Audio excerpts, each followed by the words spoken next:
quite an incredible allegation to have one president accuse another president of a Nixon-type wiretapping.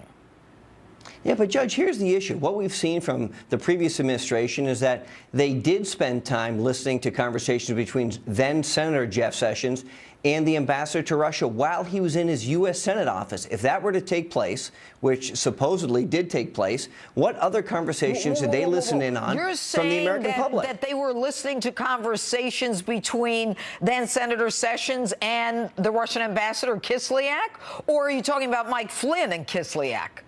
No, I'm talking about Jeff Sessions. So, this previous administration has said that they were aware of the conversation on two different occasions where then Senator Jeff Sessions met with the ambassador, one time during the Republican National Convention, but more importantly, the second time that he met with was in the United States Senate office in a federal building, and they were monitoring what a United States senator was having a private conversation with, is what I understand. And if that is the case, that's very concerning. And so is it possible that that previous administration was listening to the conversations that took place in Trump Tower from their political opponents? If that is the case, and what Donald Trump alludes to is accurate, then that's very, very disturbing for our future going forward of what the federal government has done to the American public. Well, right now, I am unaware of any claim of them listening to a conversation as opposed to being aware of a meeting between then Senator Sessions and Ambassador Kislyak, which, by the way, Corey, I mean, I don't think there's any problem with it. I mean, the senator met with 25 other ambassadors in the same year,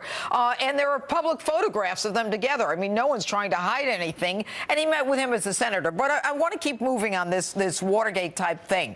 Now, for the feds for the FISA court to issue this warrant, and then for it to be denied, and then for them to go back, does it surprise you that the Obama administration was doing everything in its power to monitor what was going on at Trump Tower?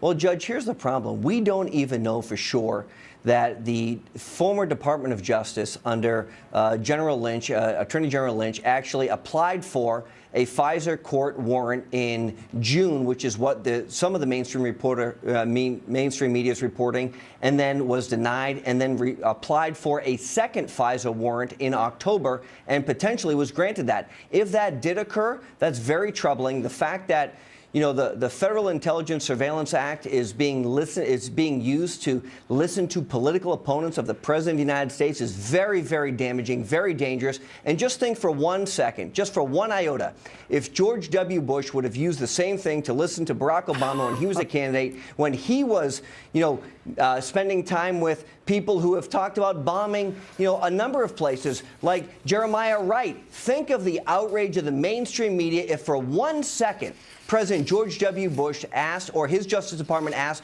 for a FISA warrant on then-candidate Barack Obama, what the mainstream media would be doing today. If that didn't happen, there's a serious problem.